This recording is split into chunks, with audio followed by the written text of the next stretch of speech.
Tienes cara de nerviosa, Diana.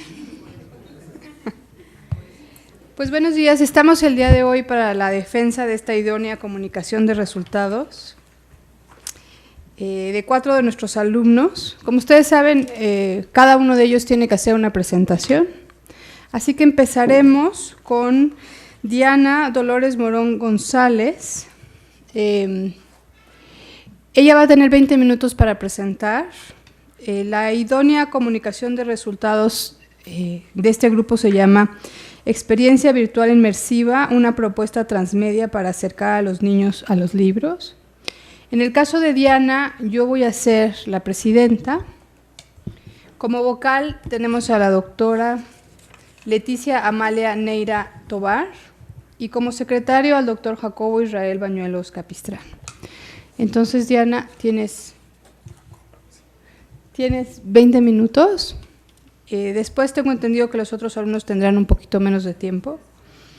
Y bueno, te escuchamos. Muchas gracias, doctora. Buenos días a todos, bienvenidos. Primero quiero agradecer a todos nuestros familiares, amigos y compañeros por estar con nosotros acompañándonos el día de hoy. Y pues sin más preámbulo vamos a comenzar con la presentación. Ya la doctora Alejandra pues es una de nuestras asesoras, también está aquí el doctor Carlos, que es otro de nuestros asesores, y el maestro Octavio, así como los lectores externos, la doctora Leticia y el lector interno, Jacob Bañuelos. Nuestro proyecto Experiencia Virtual Inmersiva, una propuesta transmedia para acercar a los niños a los libros. Y los otros compañeros del equipo es Alba Rocío, Jaime Espinosa y Luis Arturo. Bueno, la problemática que nosotros estamos abordando es la lectura en México. De acuerdo a la Encuesta Nacional de Lectura 2015, los mexicanos leemos 5.6 libros al año, de los cuales solo 2.9 libros son los que se leen por gusto. Esto, si lo comparamos con países en Iberoamérica, pues estamos muy por debajo del promedio. ¿Pero por qué no leemos? De las razones que da la Encuesta Nacional de Lectura es que hace falta de tiempo, dinero, problemas de salud, pero el principal motivo es la falta de interés, motivación o gusto por la lectura. Bueno, pero también hay otras estadísticas que dicen, bueno, ¿dónde están los mexicanos en su tiempo? Bueno, de acuerdo a IBI México, dedican de 3 a 5 horas a navegar en internet entre semana y de 5 a 9 horas a estar en internet los fines de semana. Y el dispositivo que más se utiliza tanto para navegar, chatear, simplemente conectarse o sí leer es el teléfono móvil. Pero nosotros no nos quedamos con esas estadísticas nada más. Esto debido a que las estadísticas oficiales en México solamente incluyen a personas de 12 años en adelante. No hay realmente estadísticas para la edad de la infancia. Aquí estábamos. Entonces, nosotros decidimos trabajar con niños de 8 a 12 años, que son niños que ya saben leer, pero empiezan ahí a definir sus gustos. ¿Por qué lo decidimos así? Porque en la misma encuesta nos dimos cuenta que aquellos adultos que contestaban que sí les gustaba leer es porque alguien en su infancia los motivó a leer y es ahí donde agarraron el gusto por la lectura. Nos dimos a la tarea de hacer nuestras propias estadísticas y de estas estadísticas fuimos a escuelas primarias aquí en la Ciudad de México y en la FILIC 2016 y obtuvimos las siguientes respuestas. Los niños que sí saben leer, o que sí saben, que además que sí saben leer, que les gusta leer, lo hacen porque es divertido, interesante, su imaginación crece y para aprender. Y los niños que no les gusta leer es porque les parece aburrido, no les interesa, les cansan las letras y las páginas o prefieren hacer otra cosa o los ponen a hacer otra cosa. Para que puedan entender nuestro proyecto, primero queremos presentarles algunos conceptos para que entiendan pues, cómo se va desarrollando este proyecto. Primero, el concepto que tenemos nosotros por lectura es que es un proceso mental, visual, que decodifica, relaciona, contrasta, profundiza, deduce, interpreta y después comprende el mensaje del autor. Los nativos digitales son esta generación nueva de estudiantes que se están desarrollando en estos avances tecnológicos, que están rodeados de teléfonos, computadoras, videojuegos, juegos de realidad virtual, etcétera. Las narrativas transmedias son historias contadas en diferentes plataformas. ¿Qué quiere decir? Puede ser que haya una película, pero de esa película también existe un libro, pero también existen juguetes y también existe revistas y demás, ¿no? O existen muñecos coleccionables y demás. La realidad inmersiva. La realidad inmersiva es un tipo de realidad virtual, pero en esta se utilizan cierto tipo de dispositivos que te permiten vivir la experiencia de una manera diferente. Por ejemplo, los cascos, los lentes, guantes, caminadoras o algún otro dispositivo. Y esto nos lleva a nuestra pregunta de investigación: si pueden las narrativas transmedia acercar a los niños a los libros. Y nuestro objetivo general, que es el desarrollo de una narrativa transmedia que pueda ser utilizada y accesible por dispositivos móviles. Nuestros objetivos particulares, pues entre ellos fue el generar esta información cualitativa y cuantitativa de hábitos lectores en niños de 8 a 12 años. Y también, bueno, realizar esta aplicación para dispositivos móviles y probar esta narrativa para ver qué tanto aporta o no a la problemática. Para poder desarrollar esto, nosotros ideamos una metodología que consta de 6 fases y que es iterativa e incremental. Entraré a detalle más adelante. Y bueno, la propuesta de acción que tenemos nosotros es, ya sea que los niños lean primero el libro o vean primero el aplicativo que generamos, esta narrativa transmedia, y después lo que nos parece a nosotros interesante es saber qué es lo que va el niño a crear con eso que ve, con eso que experimenta. Ese proceso creativo es el que nos va a decir qué tanto aporta o no esta narrativa transmedia. El texto que utilizamos para desarrollar esta narrativa está basado en el libro del enigma del novio del pantalón de Armando Vega Gil, y básicamente es de un niño que pierde todas sus cosas y su mamá lo regaña por eso, hasta que se da cuenta que tiene un agujero en su pantalón y se da cuenta que por ahí alguien le está robando sus cosas. De eso trata. Y ahora la 75, por favor.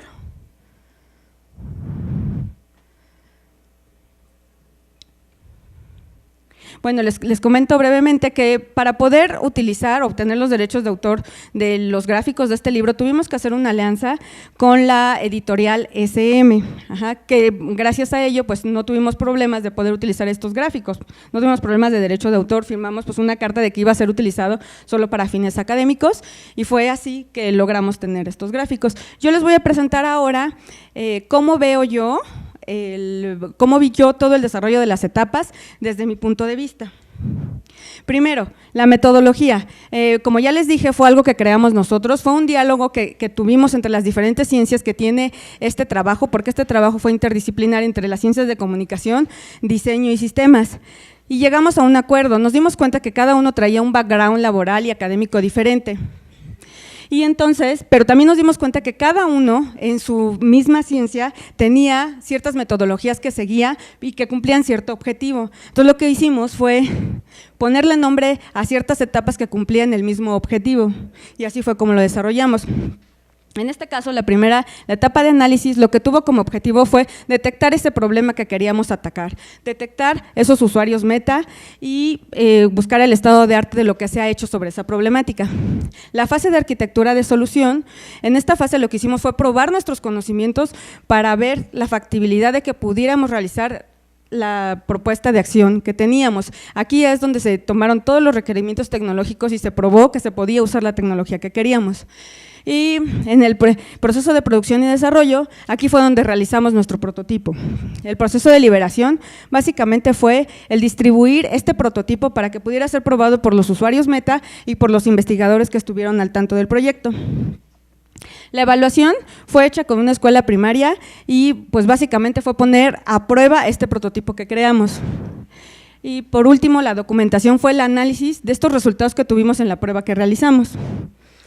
Nuestros usuarios meta pues son niños de 8 a 12 años que están cursando de cuarto a sexto de primaria, que él o algún familiar o alguien cercano a ellos tiene un equipo móvil, es natural para ellos el uso de la tecnología digital, empiezan a tomar decisiones sobre sus gustos, son nativos digitales, son niños que crean su propio conocimiento, que les gusta tener la información ágil, ellos mismos se meten a buscar un tema y de ahí saltan a otro y quieren tener todo de manera rápida y que ya saben leer, y decidimos esto por las razones que les dimos, vimos que esta motivación la encuentran en la infancia, fue por eso que quisimos atacar este nicho. Ahora, para poder hacerlo, lo que decidimos es utilizar un dispositivo que para ellos les hablara en su lenguaje, y esto es el Cardboard. ¿Por qué decidimos el Cardboard? Bueno, primero les quiero decir que es una evolución del estereoscopio, que el estereoscopio pues fue inventado por Charles Whiston en 1983 y era para tratar un problema ocular. Lo que hacían era poner dos imágenes juntas y al ver al centro generaba esta visión de tercera dimensión. Fue de ahí que se fue generando este dispositivo. Ha evolucionado a tener versiones muy sofisticadas. Nosotros elegimos también porque tiene diferentes materiales para poder ser construido. Que les muestro pues es de foamy y otro es como de un material plástico.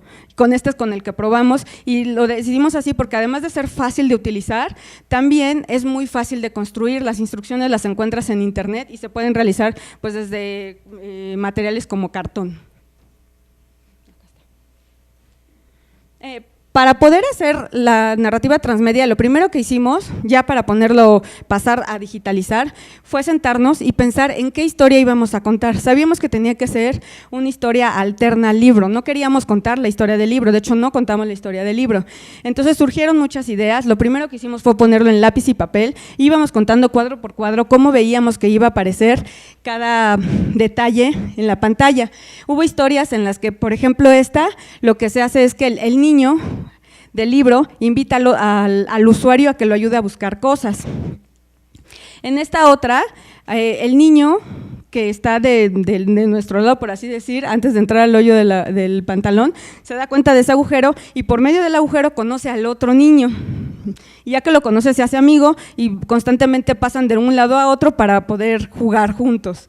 Y esta otra versión, aquí se les quería platicar a los niños más sobre cosas como hoyos negros o como otras dimensiones o otras realidades. Al final, con todas estas fue que salió nuestro storyboard final. Para poder generar, ya pasando a lo que fue la producción del prototipo, lo hicimos en dos herramientas. La primera, Maya. Maya nos sirvió para generar los modelos en 3D que se utilizaron para todo el prototipo. Esta pantalla que ven ustedes es de Unity, es la segunda herramienta. Esta herramienta es un motor gráfico que lo que te permite es integrar todos los componentes a utilizar. Aquí es donde se importan todos los objetos, se generan las escenas, se le pone audio, se le pone textura y hace que todo funcione como un programa o que ya se genere este videojuego que generamos. Esta otra imagen, bueno, quiero aclarar que aquí tenemos dos pantallas. Es un modelo de cómo se vería el aplicativo como tal ya hecho, que se necesita que se vean dos pantallas, que son las dos imágenes juntas para poder generar esa tercera dimensión. Cuando ya lo metemos al cardboard, ya se genera una imagen en tercera dimensión. Y bueno, se las quería mostrar porque para poder llegar nosotros a este prototipo final pasamos por 5 versiones que tuvieron distintos objetivos. Por ejemplo, el objetivo primero de integrar esos modelos de Maya a Unity, porque para nosotras, bueno, nosotras que nos dedicamos a hacer toda la programación en Unity, fuimos autodidactas, es decir, seguimos manuales, buscamos en blogs, nos metimos a videos en YouTube, no había quien nos guiara en ese aspecto, porque quisimos tomar esta tecnología y decidimos pues realizarlo por nuestro lado, entonces teníamos que ir haciendo prueba por prueba. Probamos que los objetos se pudieran importar, probamos que las texturas jalaran, que los colores jalaran, que hubiera bien los cambios de imágenes y que ahí mismo, que fue donde se programó realmente el prototipo, pues que funcionara y que no tuviera estos errores. Después, ya que tuvimos el prototipo, pasamos a otra etapa que es la etapa de liberación.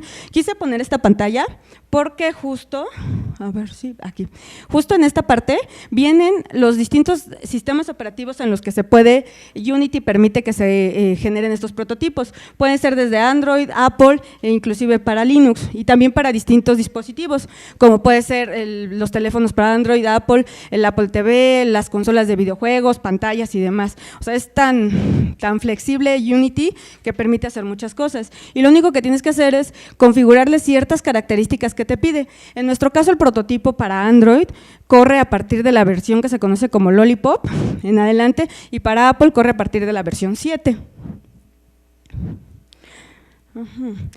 En el caso de Android, el instalable se generaba desde aquí, desde Unity.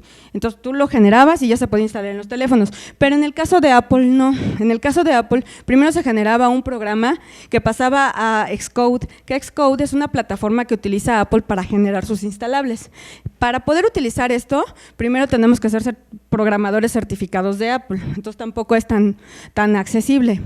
Y ya que generaba eso instalable, nosotros tuvimos la decisión de hacerlo a través de una página web que es muy utilizada en el ámbito de desarrollo de sistemas por los desarrolladores y testers para probar estos prototipos antes de publicarlos. ¿Por qué tomamos esa decisión en lugar de publicarlo en las páginas de, por ejemplo, de Google, que es el Google Play o App Store? Porque esto nos requería primero ser certificados en esas tecnologías y segundo, pagar un fee que se tendría que renovar anualmente. Entonces, como son fines académicos, pues nos sirvió simplemente con publicarlo en esta liga web. Y les llegaba un correo pues a los asesores o a quien quiera instalarlo así y le das clic en la liga y se instala en tu teléfono. De acuerdo a la versión y tecnología que utilizabas. El día de las evaluaciones, las hicimos con, las evaluaciones del prototipo final fue con una primaria, la primaria de Espartaco, y tuvimos 3 zonas lúdicas. Primero, una donde los niños leían el libro, otra donde los niños hacían dibujos, y la última, donde los niños veían este prototipo como tal. Dentro de todas estas, bueno, pues tuvimos varios resultados. Por aquí voy a pasar algunos de los dibujos que nos generaron ese día.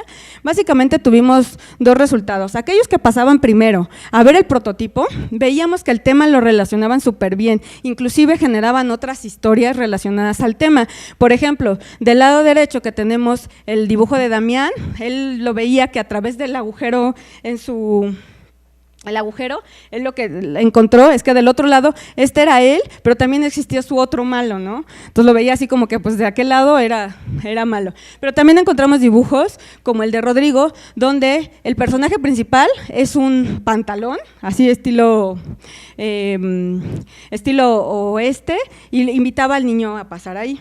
Y aquellos que no vieron el prototipo antes, generaban imágenes diversas, o sea, desde un partido de fútbol o una casa simplemente, o montañas y demás. Bueno, ahora, por favor, ¿podrías reproducir el video número 1, por favor? Les voy a mostrar un pequeño pedazo del prototipo para que lo vean más o menos cómo se desarrolló.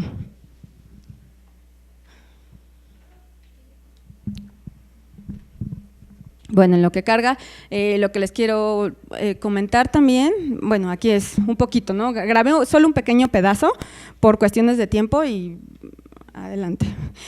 Aquí, como les decía, pues existe la pantalla que tiene dos imágenes. Esto se ve así, pero cuando ya te pones el cardboard se ve una sola imagen. Aquí lo que yo quiero mostrarles es como la manera en que se hizo, bueno, no solo se integraron los modelos y se detallaron las escenas, sino también cómo era la interacción que tenía el niño, porque aquí lo está usando un niño con, pues con los objetos, ¿no? Cómo lo veía. En la parte de abajo llevábamos un score de todos los objetos que iba recolectando y pues básicamente lo que hicimos es que le invitamos al usuario a que nos ayudara a encontrar ciertas objetos en las escenas y ya cuando los encontraba, o sea, el chiste es que él explore, que vea todo el detalle de las escenas y que navegue entre diferentes escenas. Y él así pues va justamente encontrando todo hasta que al final, ya que lo encuentra, lo que hacemos es presentarle el libro y decirle que si quiere saber más del tema, pues existe un libro que se llama El enigma del hoyo del pantalón y pues ahí podría hacerlo. Entonces, vemos un poquito el video, ya para terminar. Esa es otra de las escenas, que es una escena de la sala. Tuvimos en total 3 escenas entre las que navegábamos, que era el cuarto del niño, la sala y el agujero en el pantalón.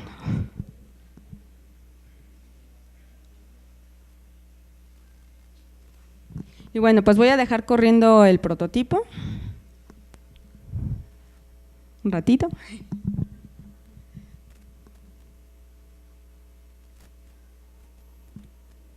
Por cuestiones prácticas, pues hicimos este video para que lo pudiéramos reproducir cada uno de nosotros, pero igual lo podríamos ver, lo traemos pues en nuestros celulares y todos nuestros asesores también lo traen, por supuesto. Muy bien, eso es todo de mi parte, les agradezco mucho y por favor puedes poner el video número 2. En el video número 2 lo voy a dejar corriendo en lo que empezamos con la sesión de preguntas y respuestas. Aquí lo que hice fue un compilado de las distintas versiones del prototipo que tuvimos para que pues vean un poquito cómo fue avanzando hasta llegar a nuestro prototipo final. Gracias.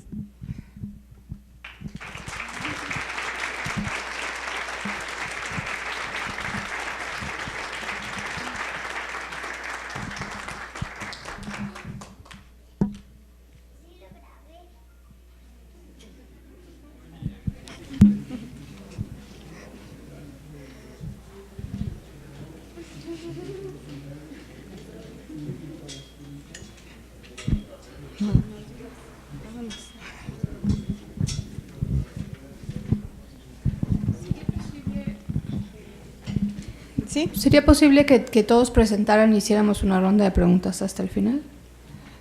Sí, sin problema. Sí. Si no hay dudas, también pueden firmar ya de una vez, no hay problema tampoco. Entonces, ¿el que sigue? El que sigue es Arturo, por favor.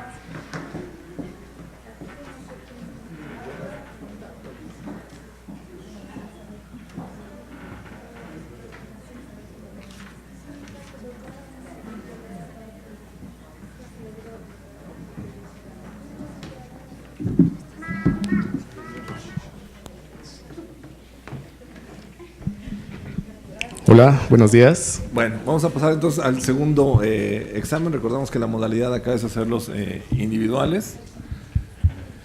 Este es el examen de Luis Arturo Hernández Zabaleta y el jurado está conformado por, yo soy Octavio Mercado González, por la doctora Leticia Amalia Neira Tobar y por el doctor Jacob Israel Bañuelos Capistrán. Entonces, tienes 15 minutos para presentar y de acuerdo a lo que estamos planteando, presentarían todos y al final hacemos la ronda de preguntas. Pues, por favor. Muy bien, pues nos vamos a ir un poco más rápido. Y vamos a empezar. Esta es una pequeña guía de lo que yo les voy a enseñar. Vamos a, igual las etapas que ya les mencionó Diana, creo. Y empezamos por la etapa de análisis. Nosotros nos fuimos por esta parte de hipertextualidad en el que estamos viviendo ahora. Pues todo mundo salta de textos en textos, de imagen en imagen y van recorriendo historias a lo largo de todo lo que leen. Entonces ahora nosotros que nos enfocamos en los niños, nos dimos a la tarea de saber cómo era el acto de leer. Y como nos dice Freire, que es una relación entre el texto y el contexto. Es decir, que cuando uno está leyendo, ya sean imágenes o palabras, la parte que más esencial es cuando uno tiene esa relación de lo que lee con su contexto, con el entorno con el que cada quien vive. Entonces, para completar un acto de leer, primero se debe tener una percepción crítica, que esa la vamos obteniendo con todo lo que nosotros vamos viendo en nuestro entorno. Después leemos eso, interpretamos y al final hay una reescritura. Nosotros nos dimos a la tarea de realmente saber si con nuestro proyecto había una reescritura de las cosas que estaban leyendo los niños. Ya sabemos que, bueno, ya les explicó Diana que los niños son nativos digitales. Ellos reaccionan mucho a estímulos, están acostumbrados a hacer multitareas, estar de un lado a otro, son más visuales, les gustan más los gráficos que los textos. Esa es una parte importante de nuestro proyecto. Tienen una conciencia del progreso que van obteniendo poco a poco y les gusta aprender de una manera lúdica. Bueno, la tecnología es una destreza que ellos... Estos son unos videos, no sé si se pueden reproducir, es como un poco de lo que se hace con la realidad virtual en estos días. Hay desde museos hasta ahora tratamientos médicos, se están tratando fobias, como vimos ya con la doctora Leticia, también un poco de rehabilitación física. Y el campo es enorme. Ahora con el estudio hay muchos estudios en educación, pero las aplicaciones van creciendo poco a poco. Y ya llegando a la parte técnica, nosotros nos dimos a la tarea de traducir un libro que está ilustrado en 2D a un ambiente 3D. Eso fue un reto que tuvimos ya después de los permisos que nos dio la editorial. Estuvimos viendo la manera de que se pareciera fuera lo más fiel posible a estas ilustraciones 2D. Y nos dimos a la tarea de primero hacer algunos bocetos, un poco de perspectiva. Y después de eso, ya al ver que nuestro proceso necesitaba una historia transmedia, hicimos varias historias. Fue un proceso larguísimo para saber qué es lo que podríamos contar sin alterar demasiado nuestro texto original. Y bueno, ya les contó Diana un poco más o menos cómo va el relato dentro de nuestra aplicación. Y esto es un poco del storyboard final, que también fue rapidísimo. Fuimos modificando al paso de nuestras evaluaciones. Y después incluso inventamos una historia propia donde narramos desde los tiempos antiguos hasta llegar al contexto de nuestra historia. Eso fue una parte como difícil porque no sabíamos si realmente iban a entender los niños lo que les estábamos contando, iba a haber una relación entre lo que contábamos con la historia que estaba originalmente, pero pues todo salió bien. Tuvimos varias limitaciones con los celulares, fue una tarea difícil para saber qué es lo que podíamos hacer con la tecnología que nosotros manejamos. Intentamos hacer lo que fuera de un presupuesto bajo para que pudiera estar al alcance de escuelas tanto públicas como privadas. Y pues vimos varias limitaciones, entonces nuestro ambiente 3D tiene un conteo muy bajo de polígonos, que es como se maneja todo esto del ambiente 3D, estar modelando y recrearlo lo más fiel posible. Esta es como el escenario final de nuestra aplicación. Y también introducciones.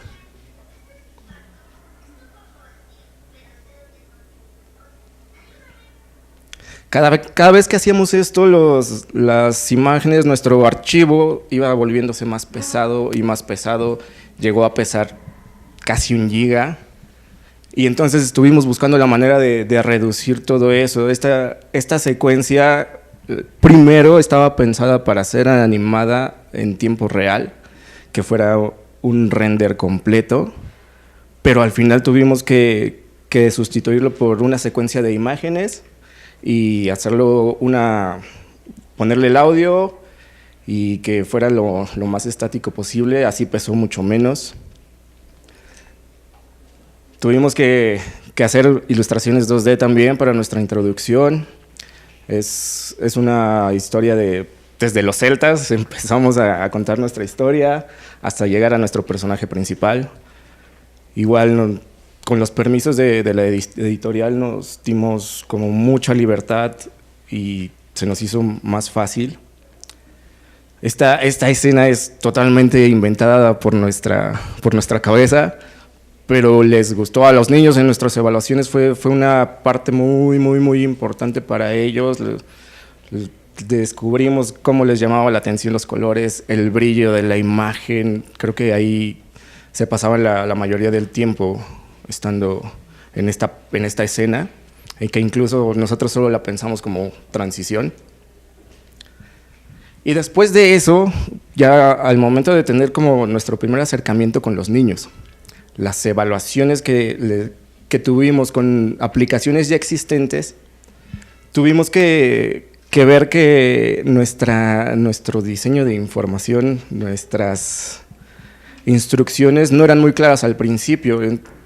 Intentamos solo con audio, intentamos con texto, y al final descubrimos que realmente los niños eran más gráficos, y tuvimos que hacer este tipo de animaciones para las instrucciones, pero les captaban más rápido todo lo que tenían que hacer, que si apretabas un botón era caminar, lo volvías a apretar, te detenías.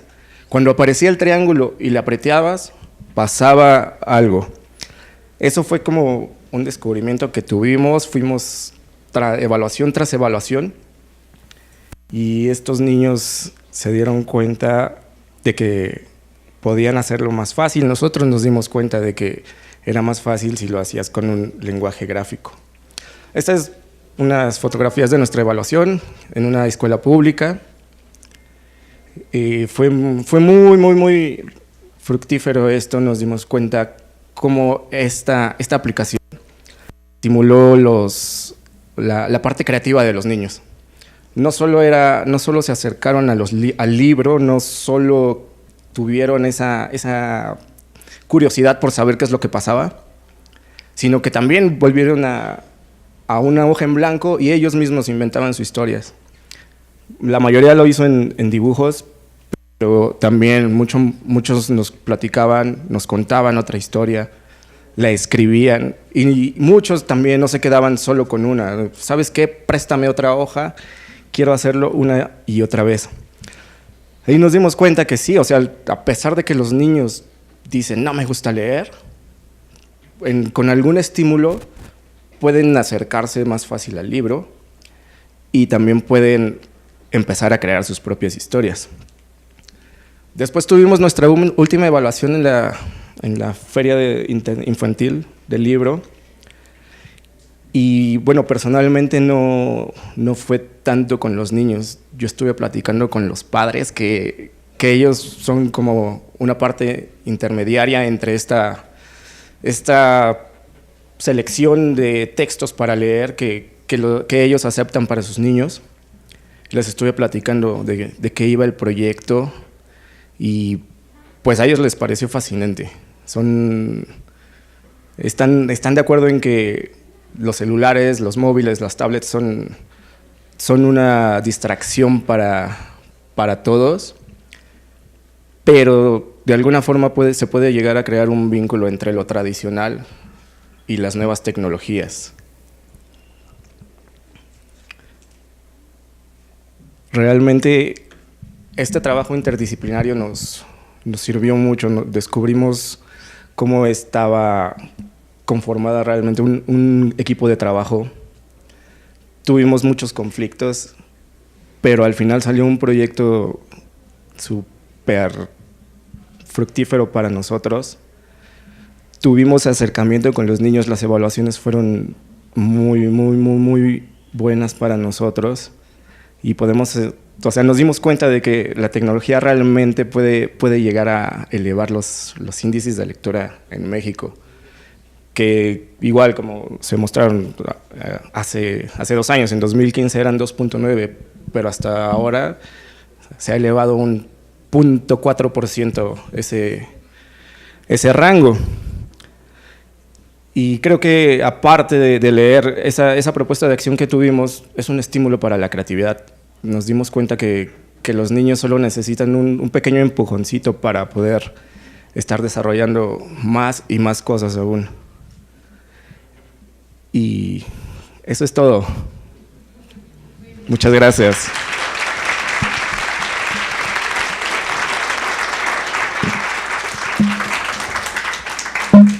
Alba.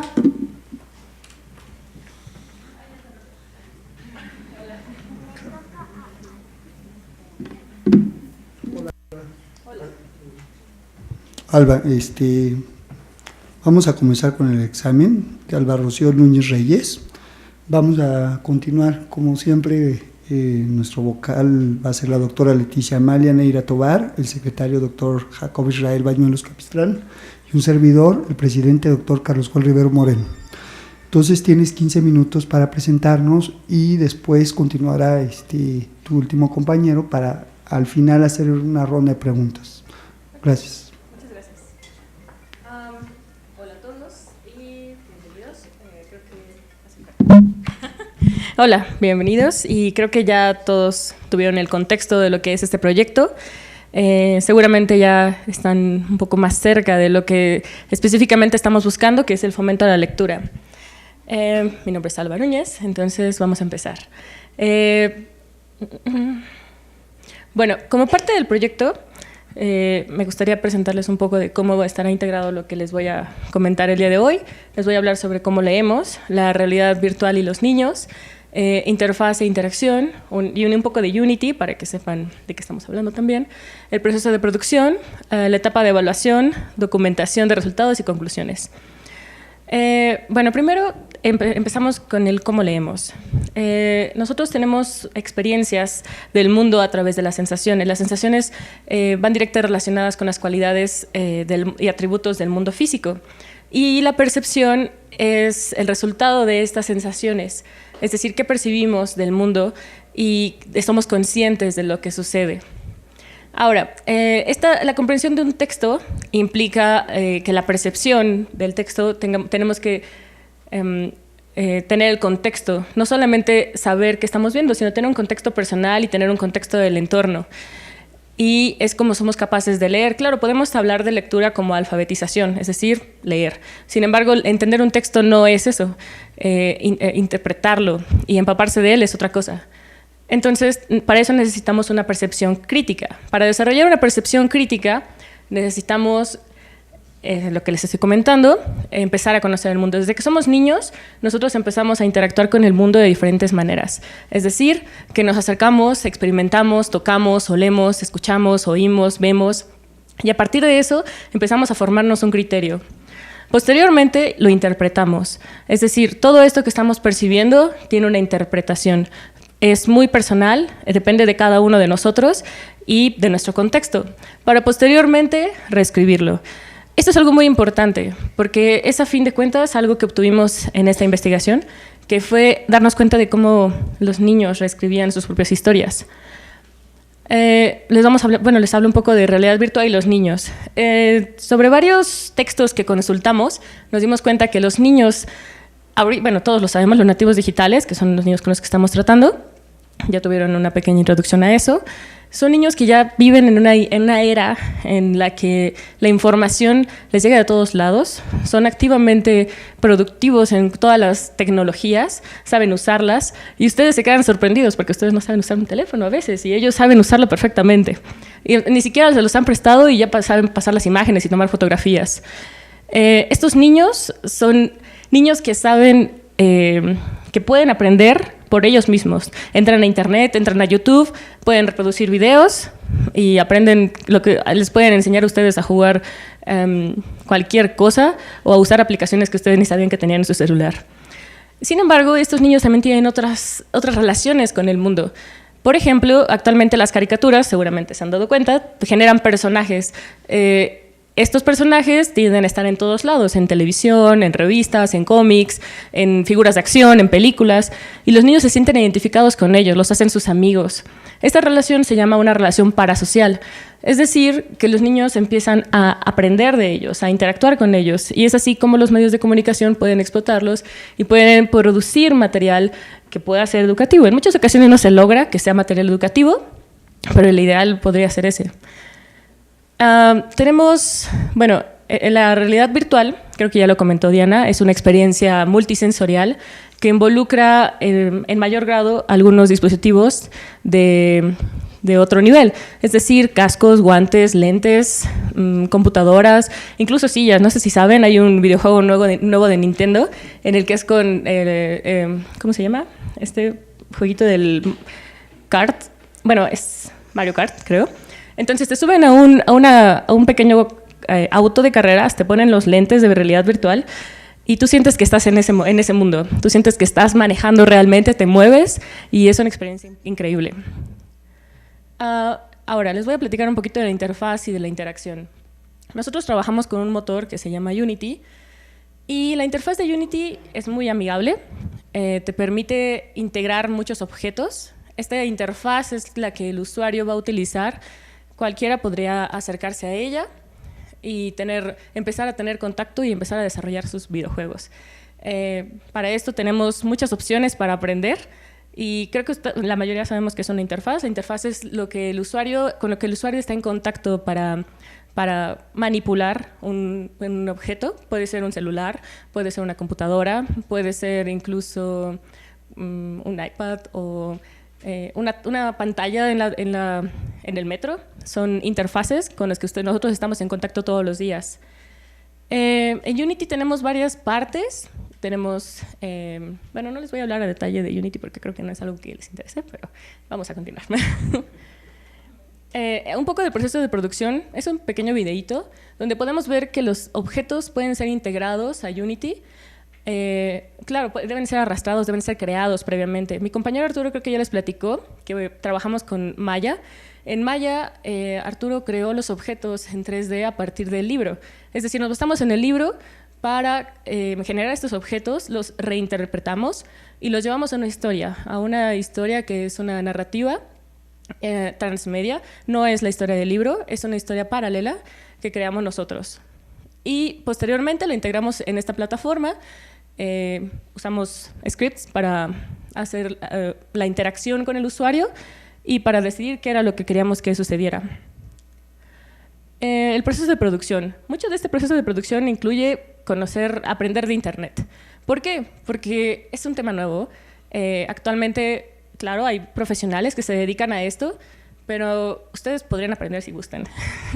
Justamente el lunes, tuvimos unas pláticas muy interesantes sobre videojuegos. Creo que algunos de ustedes estuvieron presentes, incluso los doctores están aquí el día de hoy acompañándonos. Y ellos hablaban de cómo la adquisición de conocimiento es algo que podemos hacer desde nuestra casa, desde nuestro teléfono celular. Y me gustaría comentarles que realmente esto es algo que nos sirvió a nosotros durante la experiencia que hemos tenido en este proceso de desarrollar el proyecto. Afortunadamente Unity es una comunidad enorme en la que ustedes pueden participar incluso, pueden generar nuevo conocimiento, pueden involucrarse con otros compañeros que están desarrollando videojuegos en Facebook, en Twitter, en las páginas de redes sociales, en cualquiera.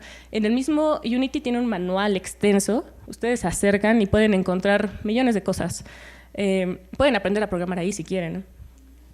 Entonces, como les comentaba, es un motor gráfico de desarrollo para la creación de videojuegos normalmente, o contenido 2D y 3D, multiplataforma, lo que significa que pueden llevar lo que hayan creado a cualquier espacio, ya sea un Xbox, un teléfono celular, una PC, un montón de cosas. Es muy intuitivo, lo que significa que ustedes empiezan a moverle y de repente ya empiezan a buscar más. Claro, si son curiosos, seguramente sí, y empiezan a aprender. La viabilidad del uso de Unity a la integración, tuvimos algunos problemas al inicio no sabíamos si iba a funcionar, probablemente ya se los comentaron, tuvimos problemas, no funcionaba, nos trabamos un montón de veces, ya estábamos como en la locura total, pero afortunadamente pudimos superar algunos de esos problemas y buscar otras soluciones. No les voy a hablar sobre el scripting, o no les voy a pasar un ejemplo de un script, pero a grandes rasgos, Unity trabaja en C#, es un lenguaje de programación, y también trabaja con Unity Script, que está basado en Java. Nosotros estuvimos trabajando con C#, porque pues, ya conocíamos de ese lenguaje de programación, y Unity lo que te permite es manipular los objetos a través de los scripts. Es decir, tú arrastras o llevas tu modelo de 3D, supongamos, o 2D, y le das funciones, lo activas para que permitas que el usuario interactúe, o simplemente que Unity empiece a trabajar de acuerdo a lo que tú estás diciéndole que haga. Puede trabajar por tiempos, por trigger, o puede trabajar por algo ya programado, por secuencias. Es increíble la cantidad de cosas que puedes hacer. Seguramente han visto juegos que ya están basados en Unity. Y las interacciones, estas son algunas de las interacciones que tuvimos, creo que mi compañero ya se las comentó también. Estas interacciones las tuvimos que programar para que el usuario pudiera interactuar con el prototipo. Y justamente esto es lo que hace que los niños se sientan más atraídos, porque es un jueguito, es un video, un jueguito con el que él puede interactuar y sentirse identificado. Esa es nuestra idea. Les voy a hablar un poquito de la evaluación. Mis compañeros seguramente es como en la parte que más han extendido porque fue realmente enriquecedor ver cómo los niños participaban y se sentían atraídos. Al inicio, en las primeras pruebas que tuvimos, los niños solamente querían jugar con la aplicación. Muchos de ellos querían leer el libro, pero ya querían irse a jugar y ya no les importaba hacer algo más. Eso es algo muy cierto. Sin embargo, cuando veían la aplicación, querían saber de dónde venía, querían saber qué sucedía, querían saber de dónde lo habíamos sacado. Incluso nos tocó un niño muy curioso que me empezó a dar comentarios, ¿no? Así de, oye, deberías hacer esto con tu personaje, yo creo que tu código podría... que tenía 8 años el niño. Es en serio. Yo me sorprendí de que yo dije, este niño es programador. Me dijo, es que estoy tomando cursos de programación de instructivos. Y yo, ok, tienes 8 años. Fue muy interesante y divertido. Algunos de nuestros datos cuantitativos, que en realidad ahorita no les estamos pasando muchas gráficas porque no lo queremos hacer aburrido más, pero algunas de estas nos hablaron de que sí les gustaba el videojuego. Claro, algunos tenían muchos comentarios de ese niño me da miedo, porque hay un niño, creo que ya lo vieron, y muchos decían, ¿te gustaría leer el libro? Sí, claro, quiero leerlo. No sé si era por compromiso, pero cuando estuvimos en la escuela primaria ellos eran más libres de decir lo que querían hacer. Cuando estuvimos en la FILIG haciendo pruebas con el prototipo, como que estaban más pensando, quiero este libro, quiero este otro. Estaban pensando en Pokémon, algunos de ellos, porque hay un libro de Pokémon que salió apenas, que no sé qué les hace, que tienen que hacer. Y muchos de ellos dijeron, ok, las instrucciones las entiendo, pero no me dan ganas de estar leyendo. Y fue ahí cuando empezamos a hacer cambios. Porque al inicio teníamos instrucciones escritas o teníamos instrucciones con audio, hicimos varias pruebas. Y claro, de ahí obtuvimos resultados diferentes en cada una. Les diré que este trabajo, a mi parecer, todavía tiene muchas cosas que hacer, que crecer. Y en realidad todos estos dibujos, que creo que ustedes ya estuvieron viendo, son algo muy enriquecedor, porque los niños realmente empiezan a crear, que es lo que les hablaba, de reescribir sus propias historias, interpretar el mundo y hacer una lectura crítica. Eso es algo que estamos buscando.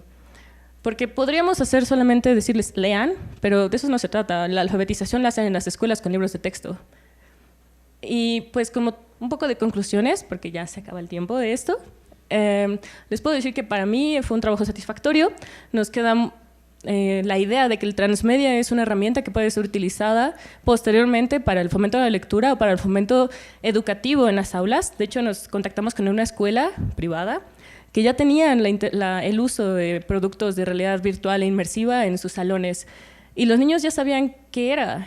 Fuimos a escuelas públicas y los niños no tenían ni idea de qué estábamos hablando. Y no sabían ni siquiera cómo manipularlo. Pero esa es la idea, que se están acercando. Y pues creo que una de las conclusiones que yo pensaría que es la más importante es que el gusto por la lectura, hay muchos programas de fomento de la lectura, muchísimos. Algunos de ellos no tienen seguimiento y algunos de ellos no tienen resultados claros, pero puede ser es un recurso que debería ser utilizado y no solamente para la alfabetización, sino también para involucrar a los niños con las historias. Hacer el uso de nuevas tecnologías es un recurso que creo que todos deberíamos tratar de hacer, ya sea que tengan su celular y sepan o no sepan qué puede hacer. Descarguen algunas aplicaciones, pruébenlas. Es algo muy, muy bonito ver que los papás, incluso en las pruebas que hicimos, sabían de qué estábamos hablando y ellos mismos se acercaban a sus hijos y les daban la oportunidad de que conocieran todo esto. Porque al final nosotros somos los guías de los niños. Y pues eso es todo. Muchas gracias por su atención. Y listo.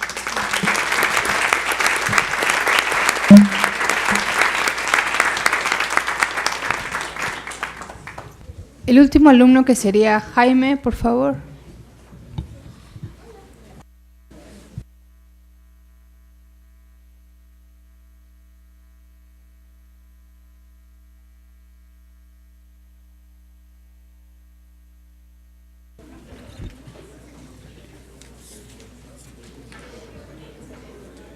Entonces, Jaime, en tu caso,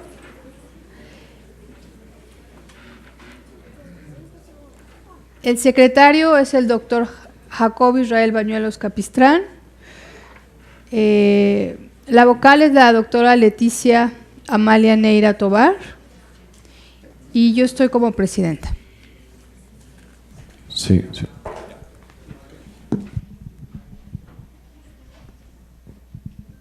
¿Comenzamos ya? Okay. Bueno, yo voy a finalizar la exposición. Mis compañeros ya les han hablado de la mayor parte del proyecto. Y yo nada más voy a hacer énfasis en este punto de las narrativas transmedia, cómo funcionan, por qué elegimos este libro y cómo fue la adaptación de la narrativa transmedia a la aplicación. También voy a explicar unas partes del diseño sonoro, que es una parte importante de la aplicación, y las evaluaciones en general también. Bueno, ¿qué son las narrativas transmedia? Mis compañeros les han hablado un poco acerca de ello. Son historias contadas a través de diferentes plataformas.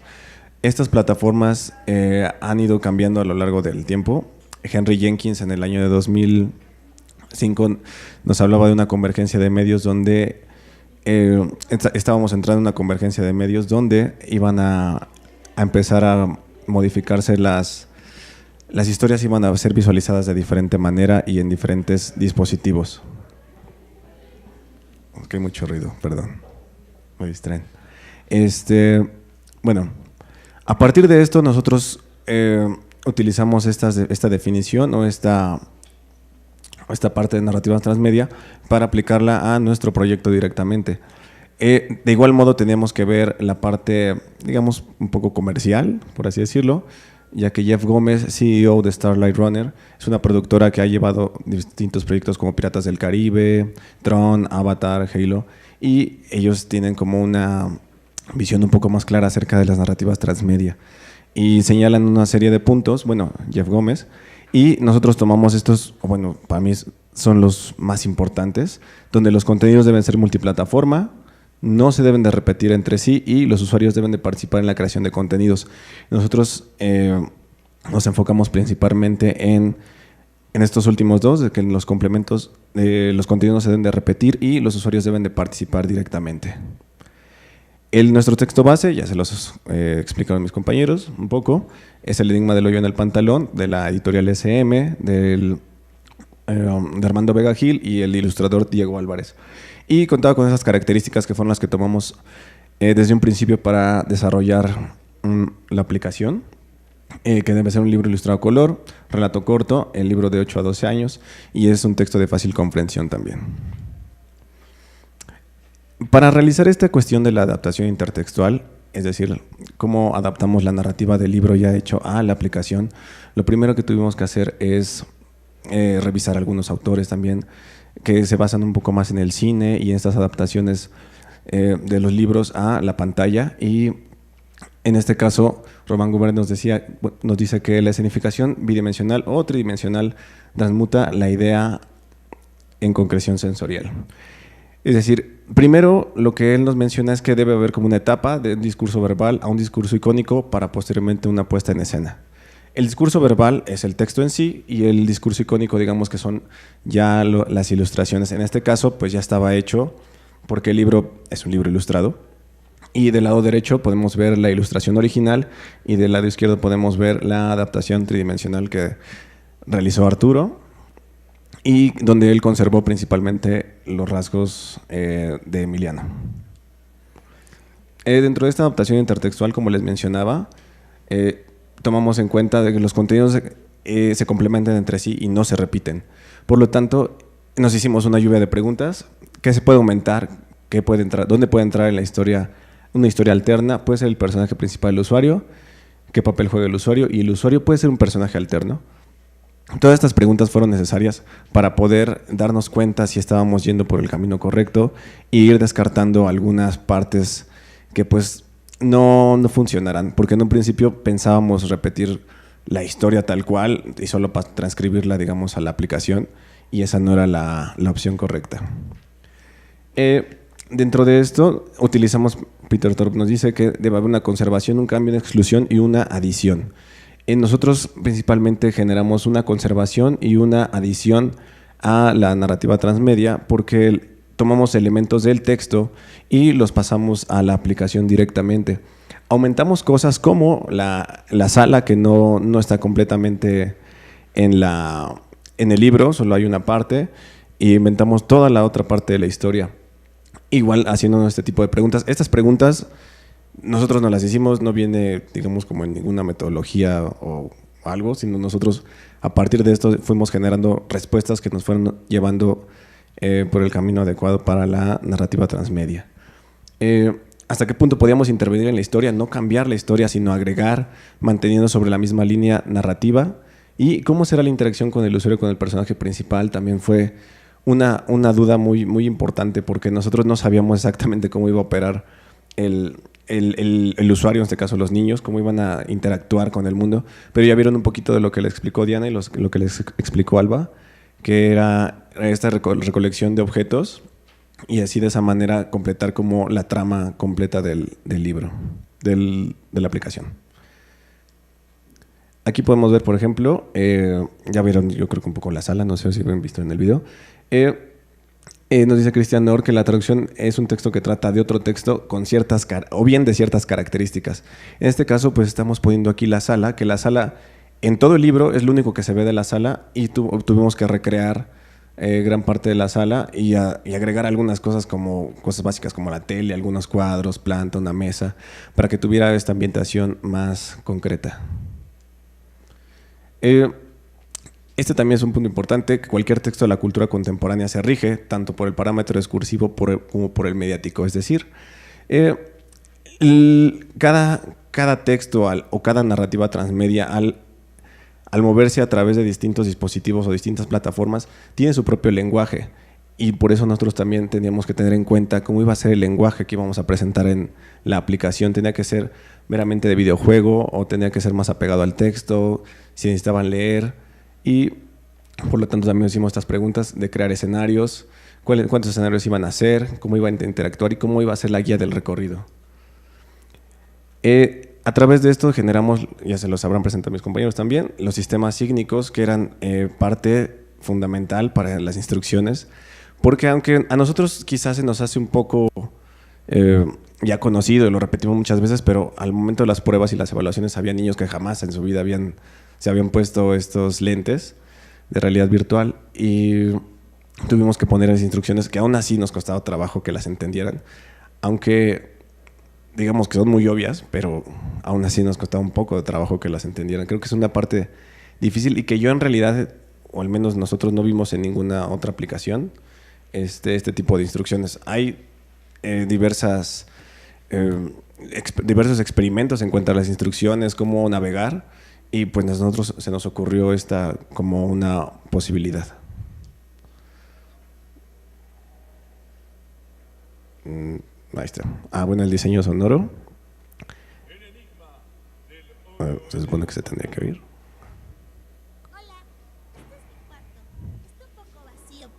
Bueno, les digo rápido. Esta es como la parte del diseño sonoro, que me encargué de realizar esta parte dentro de toda la aplicación. ¿Lo podríamos poner de nuevo? Por favor. No se oye ya. Bueno.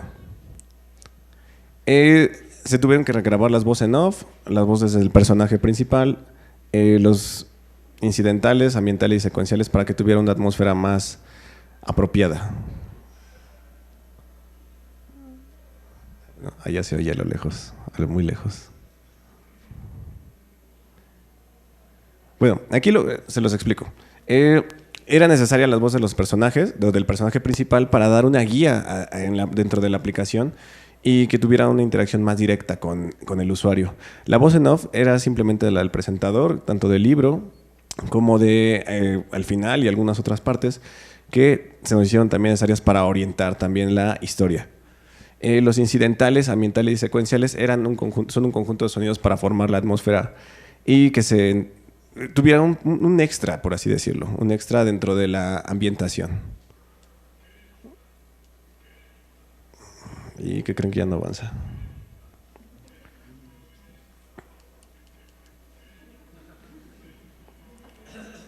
¿Le puedes decir? Listo. Bueno, y en la parte de las evaluaciones, pues aquí lo que realizamos, pues ya les platicaron mis compañeros, que la actividad lúdica que realizamos, y es muy interesante cómo evaluamos la aplicación, porque pensábamos que iba a funcionar de una sola manera, que se iban a acercar a los libros, como que esa era nuestra hipótesis en realidad. Pero con esta actividad lúdica el Día del Temblor, nos dimos cuenta que pues los niños sí se ven interesados en la aplicación, mucho, demasiado, pero también les genera otra cosa.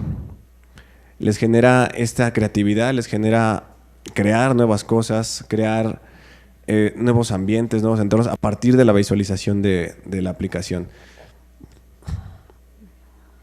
Y aquí falta una foto. Bueno, aquí estamos en el grupo como de lectura que realizamos, que ellos tenían que leer el libro y al final les hacíamos una serie de preguntas y ya nos contestaban qué tanto les había gustado. Sí, faltó. Bueno, y el día, por ejemplo, que llevamos el prototipo a la feria del libro, el ambiente era totalmente distinto, digamos que era un ambiente como más de venta, por así decirlo, y nos dimos cuenta que los papás también se veían muy interesados por la aplicación. O sea, no solo los niños, porque pues a los niños les encantaba verla y que la usaran. Los papás se desesperaban un poco porque es un poco tardada, pero como experimento creo que funcionó muy bien y nos dimos cuenta que tanto en los dos ámbitos podría ser utilizada. Puede ser utilizada en un ambiente controlado y en otro que no sea tan controlado como esta feria del libro. Esta parte ya fueron las evaluaciones como tal. Aquí es como parte de la creatividad y de lo que generamos, que cada quien, lo que les contaba Alba un poco de las imágenes mentales, que cómo vamos entendiendo nuestro entorno a partir de imágenes. Por ejemplo, la visualización de Arturo era esta del portal y la de un niño de la primaria Espartaco es aquella. Digamos, tiene cosas parecidas, pero es interesante que pues, un túnel ¿por qué trae luces? No sabemos, y un pantalón ahí al lado. Ellos es lo que captaron. Esta a mí me pareció como de las más interesantes porque generaban un dibujo, una casa, o sea, y tienen razón, porque en realidad el libro nunca dice que hay más casas o que viven en tal lado ni nada. Y ellos se imaginan una casa en la nada, en medio de la nada, en una montaña. Y esto me parece interesante porque sí hace como que despierten esa parte que digan, pues es que yo así lo veo y otro niño también lo ve igual. Y así, esta era la cuestión que queríamos resaltar, que a lo mejor esta parte de la historia pues no existe, pero de aquí se podría crear otra historia, o si ellos quisieran, podrían generar algo más. Y aquí hay otras historias que ellos también generaron. Por ejemplo, esta de la izquierda es como un personaje que conoce a un pantalón, porque para ellos el pantalón era lo más importante, no Emiliano, no el gato, bueno, el gato sí, pero Emiliano como que pues, era punto y aparte. Para ellos eran los pantalones y aquí están en está platicando con el pantalón y luego viajan a través del portal. Y allá una niña, por ejemplo, esa es su percepción del gato, del hámster y el pantalón. Otra vez Emiliano no aparece en ningún lado. Y aquí otros dibujos igual, que ellos crearon como este tipo de cosas, como pequeñas historias, que era lo que en realidad a lo que queríamos llegar. Y por mi parte sería todo. Gracias.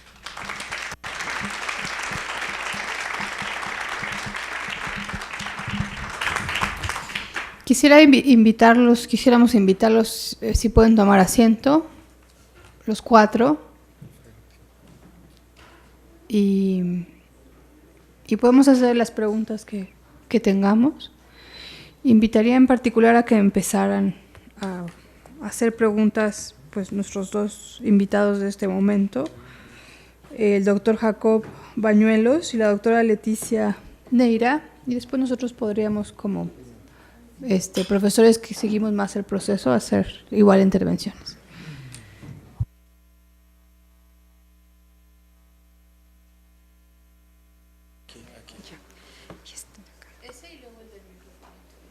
Ya, ahora sí, bien.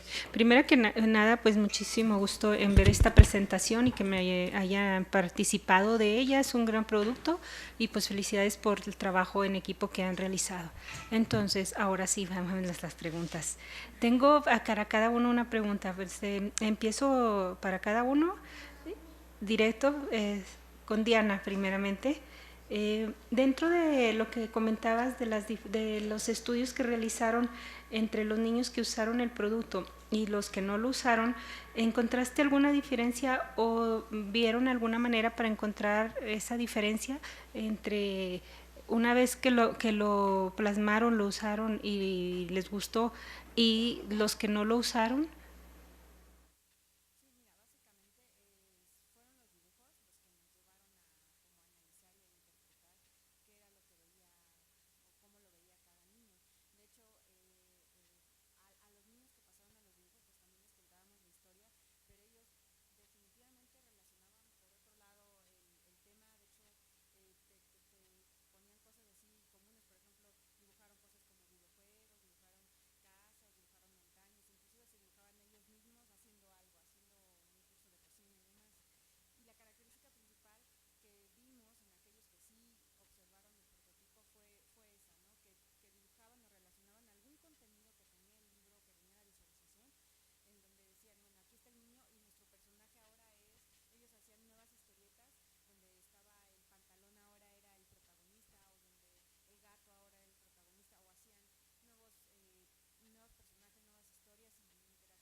su vida, un proceso en el que esté todo esto bien usado, con un sentido, con un beneficio para nosotros, es algo que nos va a llevar a mejorar.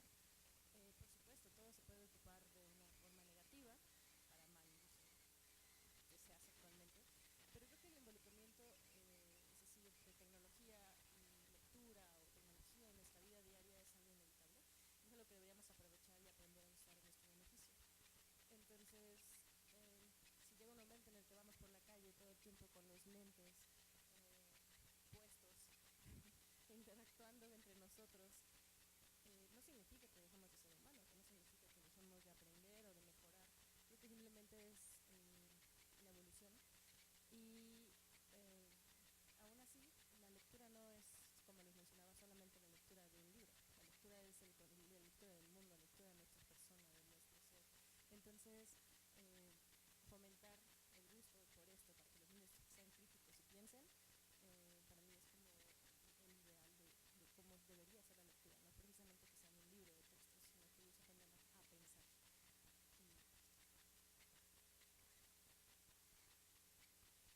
Yo creo que el impacto que tienen proyectos como este es muy benéfico y que inclusive se está retomando en distintos sistemas de enseñanza, donde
les dimos fue a una escuela con la que hicimos la investigación de hábitos de lectura. Ellos sí nos pidieron inclusive un informe de cómo estaban en hábitos de lectura sus niños. Eso fue muy al principio y al final, por el temblor, ya no pudimos probar con ellos, probamos con otra escuela, de hecho. Pero creo que el proyecto da para mucho más. O sea, ahorita se hizo con este libro y de hecho toda esta conversión transmediática se puede hacer y no solo con este libro, se podría hacer con cualquier libro. De hecho, quizás el siguiente reto, ahorita tomamos la interpretación de un autor porque era un libro ilustrado, quizás el siguiente reto sería, ok, ahora vamos a hacerlo con un libro clásico. ¿Qué pasaría? ¿Cómo lo interpretas tú?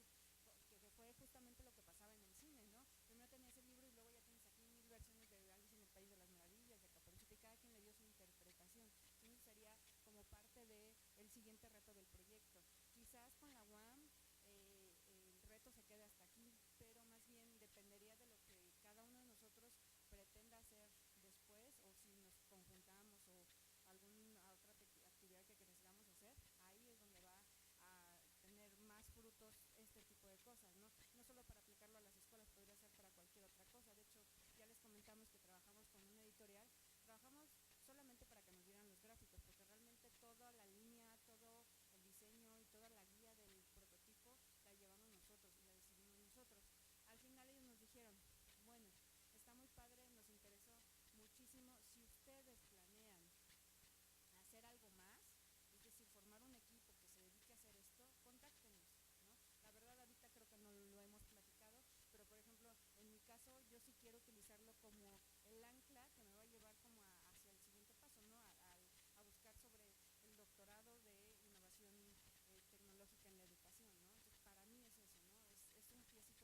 obviamente.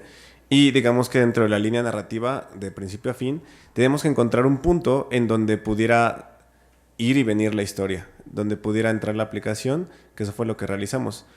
En la historia nos cuenta que Emiliano pierde su playera de zanahoria y luego a partir de ese punto él duerme y en el siguiente paso él despierta y empieza a perder sus cosas. Nosotros entramos en esa parte y decidimos que ahí podíamos insertarnos y crear como esa historia, imaginarnos nosotros por qué se perdían las cosas y por qué, cómo iba a ser la funcionalidad de la aplicación. Pero creo que en ese punto, y precisamente no salirnos tan... Y ir a recrear cosas como obvias hasta cierto punto, porque era, se desaparecen las cosas a través de un hoyo en el pantalón. ¿Cómo es el hoyo en el pantalón? Ah, pues puede ser así, así y así. ¿Y cómo es que se roban las cosas? Pues el usuario le ayuda a robarse las cosas al Emiliano de la otra dimensión. Que fueron las preguntas que nos realizamos con nuestra lluvia de preguntas, y a partir de eso nos empezamos a decidir qué podíamos meter y qué no. Porque en un principio creíamos nosotros que era ideal que fuera un personaje de la historia, que fuera el gato, por ejemplo.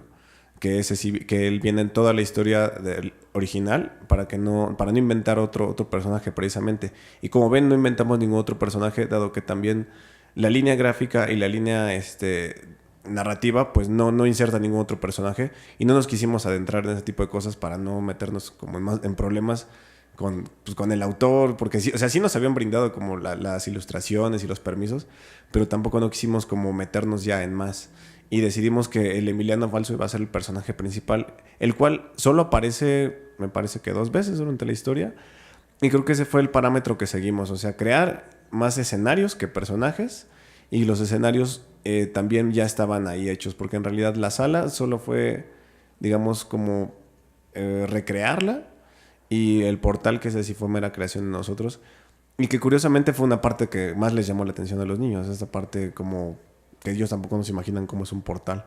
Pero creo que era esto, insertarnos en una parte de la historia, no brincarnos, no salirnos, y recrear como esa parte de la historia que faltaba, sin meter ningún otro personaje extra ni ninguno de este tipo de cosas.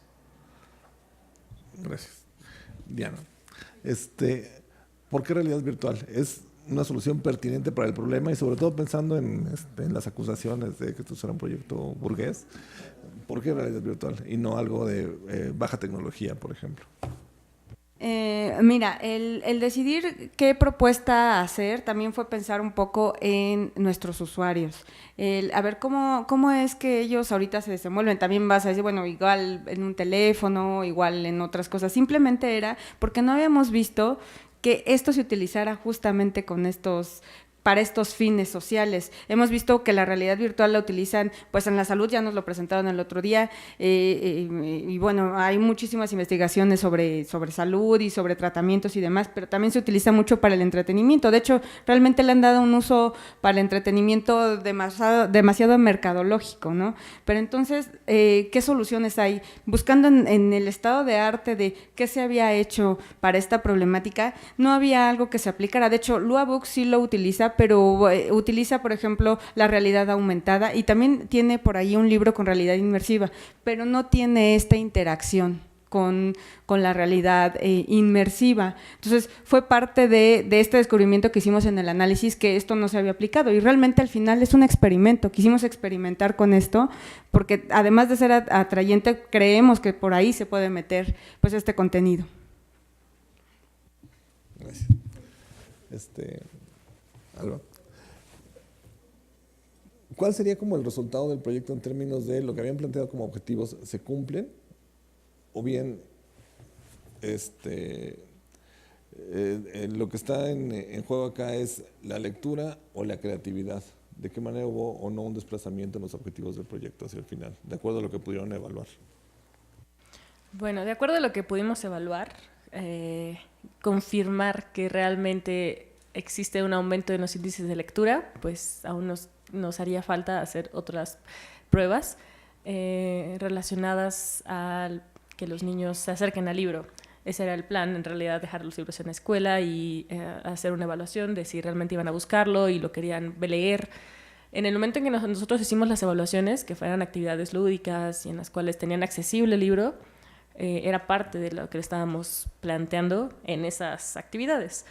Sin embargo, hacer que los niños, o más bien fomentar para ellos el gusto, pues tendríamos que hacer otra prueba. ¿Por qué? Porque realmente medir estos niveles como ventas de libros no era nuestro objetivo principal. Y tenemos todavía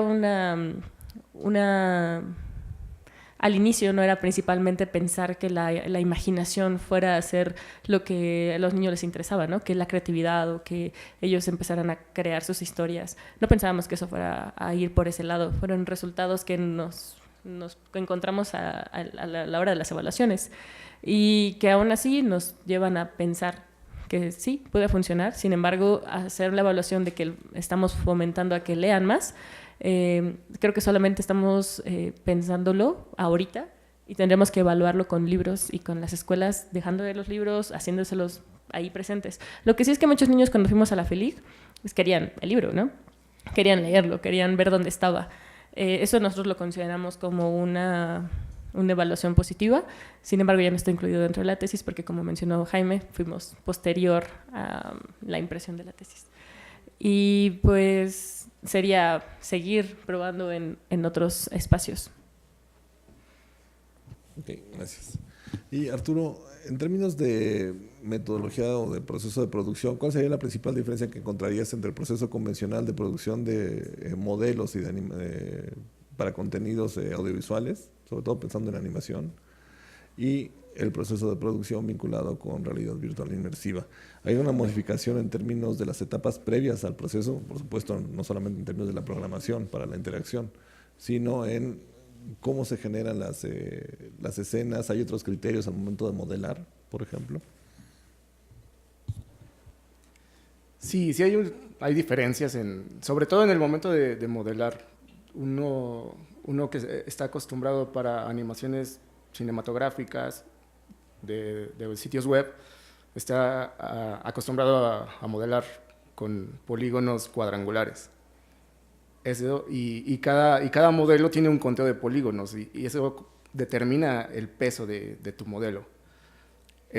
A diferencia de realidad virtual y sobre todo Unity, ya en términos de videojuegos, ese conteo se duplica al momento de importar tu modelo porque Unity hace conteo en polígonos triangulares. Entonces, el peso se eleva, hay que considerar la cantidad de polígonos sobre todo cuando tenemos estas aplicaciones que hacen un render en tiempo real, hay que considerarlo para saber. Por ejemplo, nosotros en los celulares, pues nuestro procesador tampoco era como tan poderoso para llegar a un modelo tipo animación cinematográfica. Tuvimos que bajar la resolución y resolverlo con texturas. Nos ayudamos mucho de las texturas bidimensionales que le dimos a nuestro modelo para poder generar un mejor procesamiento en tiempo real y que la aplicación corriera con la menor dificultad posible. Y creo que esa es la principal diferencia que hay en un proceso de modelado para videojuegos, que es en este caso el nuestro, y para animación.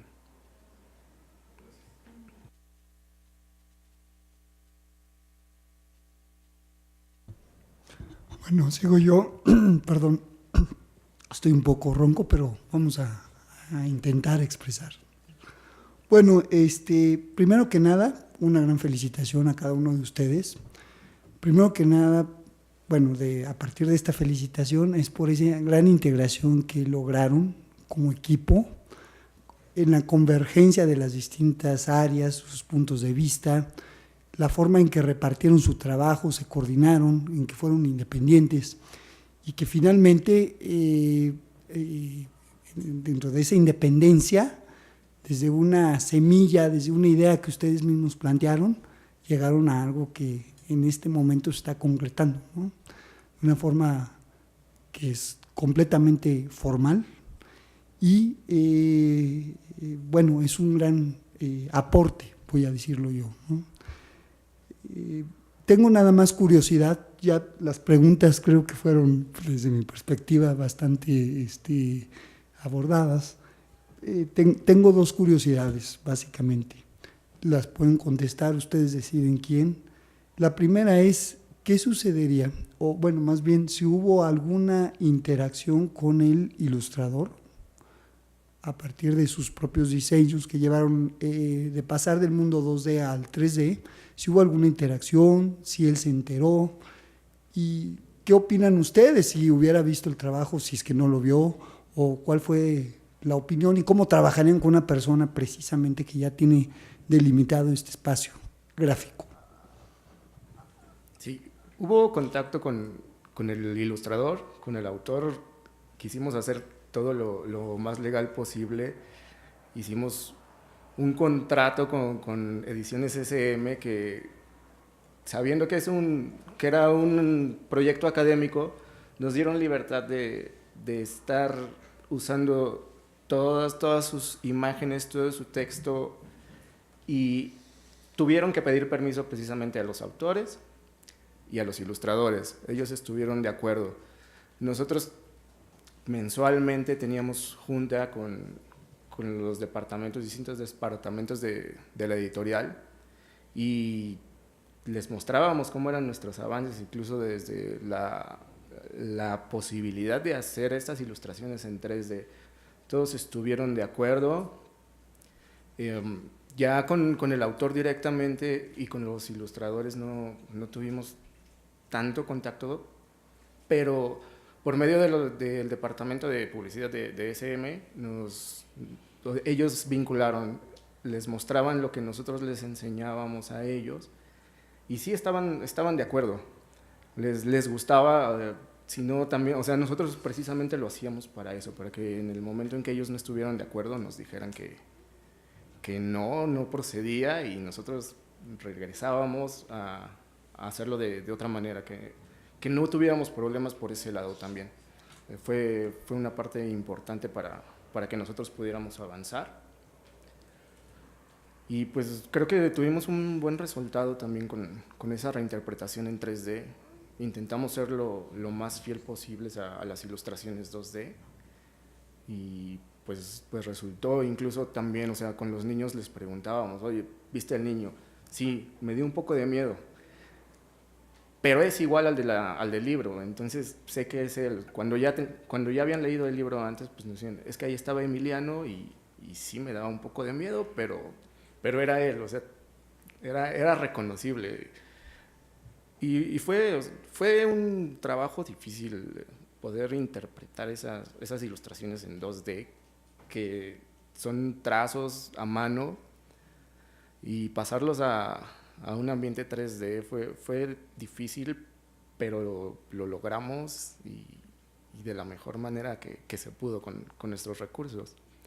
Fue una buena experiencia trabajar de esa manera. Yo creo que, pero un producto transmedia yo creo que debe estar pensado para eso también, para poder interpretarse por cualquier posibilidad. Muy bien, gracias. Tengo otra curiosidad que tiene que ver con la metodología. Mencionaron que es una metodología ideada.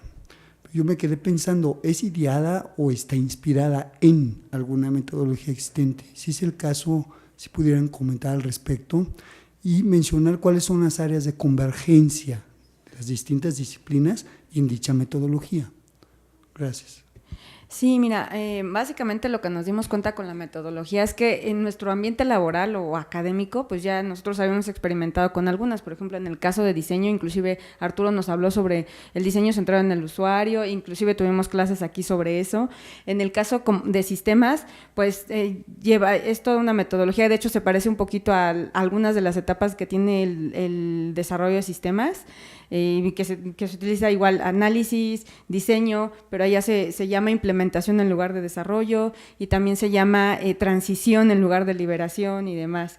Y en el caso de comunicación, nosotros nos basamos sobre todo en la fase de análisis. Aquí la verdad nos presentaron muchas metodologías de acción participativa. Nosotros nos basamos en una metodología que nos proporcionó el doctor Jacob, que es de la cooperativa suiza, y que detallaba muy bien el cómo empezar a interactuar con esos usuarios, desde cómo les vamos a llegar el mensaje, desde cómo vamos a localizar estos usuarios meta, y también cómo vamos a determinar cómo va a ser el contexto en el que vamos a trabajar. Aunque nuestro proyecto no es de acción participativa, sí nos basamos en ese primer inicio, que también tenía 4 etapas, y la primera etapa, que es la de análisis, fue la que nos ayudó a completar de hecho pues la tesis, ¿no? Para delimitar exactamente esos puntos que pedía esa metodología, porque nos parecieron pertinentes y enriquecieron en sí la tesis. Y pues en mi caso también, yo en mi background laboral, pues yo era project manager y llevaba también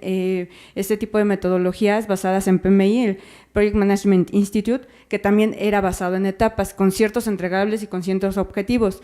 Y básicamente fue como que cada uno tenía estas metodologías y estaba basado en eso. Entonces dijimos, a ver, diseño me decía, es que yo, por ejemplo, a esta etapa le llamo producción, o sea, el generar esta etapa, el generar ya el entregable es producción. Ok, quizás para alguien de sistemas era el desarrollo, ¿no? O sea, simplemente lo que hicimos fue como unir esas palabras y decir, ok, esto se va a llamar producción y desarrollo, pero desarrollo no solamente de programación, sino desarrollo de todo, ¿no? Del diseño, de las imágenes, de los modelos y demás, ¿no? O sea, era como un juego de palabras que hicimos y conjuntamos, que decíamos, a ver, si por ejemplo la metodología de análisis la basamos en la de comunicación porque es la que está más completa hacia nuestros objetivos y cumple con eso, bueno, pues llamémosle análisis.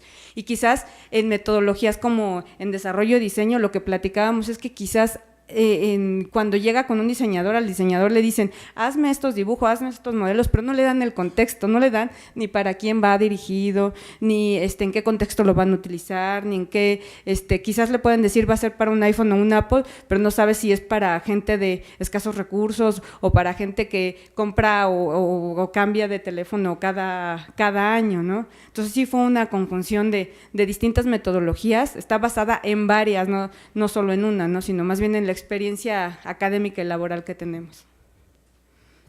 Gracias. Bueno, chicos, por último, los quiero felicitar muchísimo. Aparte de que lograron eso que yo me acuerdo de las primeras reuniones que teníamos y cuando presentaron su proyecto, y había muchos profesores que pensaban que no iban a poder lograr un producto terminal, ¿no? Que se iba a quedar solamente en un prototipo, así como casi en sketch, y que normalmente es lo que realmente ha pasado con otros proyectos que han intentado realizar como una producción tan compleja como la que ustedes están haciendo. Y gran parte de la crítica en ese momento tenía que ver con que no creían que ustedes fueran lo suficientemente flexibles para aprender por ustedes mismos lo que aprendieron. Y eso es, yo creo que un reflejo del tipo de alumnos que la MADIC debería de siempre tener, que son alumnos que son autogestivos. Porque también el pensar que un programa les deba dar todo lo que necesitan, pues es ya también casi imposible. Entonces, en un primer momento yo pensaba, no, sí, yo creo que la MADIC tendría que haberles dado cursos. Y después pensé, pues si ustedes solucionaron también, en realidad son el reflejo de esta autogestión, que creo que es para donde va la vida en general, ¿no? El poder procurarse uno mismo lo que uno necesita. Así que felicidades por eso. Creo que gran parte de las preguntas que yo tenía aquí apuntadas ya las hicieron. Octavio me ganó muchas. La próxima vez empiezo yo. Pero sí me interesa mucho esto que anotaba también Octavio, que tiene que ver con por qué realidad virtual. La semana pasada estuve asistiendo a un coloquio que se hizo sobre el Museo Digital en el MUAC y vinieron muchos desarrolladores que hacen distinto tipo de desarrollos para museos digitales. Y una de las primeras cosas que decían era, siempre recomendamos a nuestros clientes que no hagan nada tecnológico, que si realmente ya van a hacer algo tecnológico, se lo piensen mucho, por un lado. Y por otro lado, que realmente piensen qué tecnología es la que necesitan. Entonces yo creo que para una segunda etapa está muy bien que ahora la justificación pueda ser, pues queríamos experimentar en esta tecnología en particular. Pero para una segunda etapa sí es muy importante que ustedes sepan definir, ¿es realidad virtual? Porque específicamente a algo, ¿no? Responde la realidad virtual, que no responde el videojuego. Yo ahora mirando esto pensaba, pues esto se puede haber también traducido muy bien en un videojuego. Entonces ahí hay algunos límites que en algún minuto hay que tratar de justificar muy bien de por qué una tecnología y no otra. Cada tecnología tiene sus especificidades y va dirigido a algún propósito en particular. Y por otro lado también lo que apuntaba Jacob, que tiene que ver con el aspecto crítico del uso de las tecnologías. Las tecnologías no son buenas por sí mismas. Entonces, creo que parte de el poder hacer un proyecto innovador tiene que ver con tener ese aspecto crítico, decir, bueno, las queremos usar por esto que en algún minuto ustedes cada uno defendía, ¿no? Porque creemos que utilizando el lenguaje que actualmente los chicos manejan podemos tener una mayor incidencia en tales aspectos, etcétera. Entonces, eso creo que podría ser como una parte como muy importante a la hora de justificar un producto, ¿no? De por qué el uso de la tecnología. Me faltó más evaluación, que la verdad que supongo que el temblor sí vino a quebrar muchos procesos que ustedes tenían programados, que nosotros lo teníamos en la cronología que nos habían dado, pero efectivamente sí, siendo la premisa el uso de realidad virtual nos va a ayudar a incentivar la lectura, pues me faltó mucho más contenido con respecto a quiero ver cómo es que incidió el uso de la realidad virtual en la lectura. Pero bueno, entiendo y sé perfectamente cuál fue su proceso. Y bueno, también quiero felicitarlos porque otra parte que creo que ustedes lograron, que aunque no era lo que ustedes estaban intentando hacer, también fueron, yo creo que ejemplares en esta vinculación que lograron con el ambiente laboral, ¿no? O sea, ustedes de aquí, efectivamente, si quisieran desarrollar esto como una pequeña empresa, creo que tienen un pasito muy importante. S&M yo sé que quedó muy contento con lo que ustedes les presentaron. Yo creo que tampoco tenían grandes expectativas con respecto a lo que iban a hacer, así que quedaron como muy agradecidos, porque además, bueno, se hizo de manera gratuita. Y creo que eso es otra parte importante, ¿no? La vinculación que puede establecer la MADIC con el ámbito laboral, y creo que ustedes también lo lograron. Así que felicidades. Pues creo que con esto acabamos. Les pedimos, público y estudiantes, si pueden retirarse para que nosotros hagamos la deliberación y ahorita los llamamos de vuelta.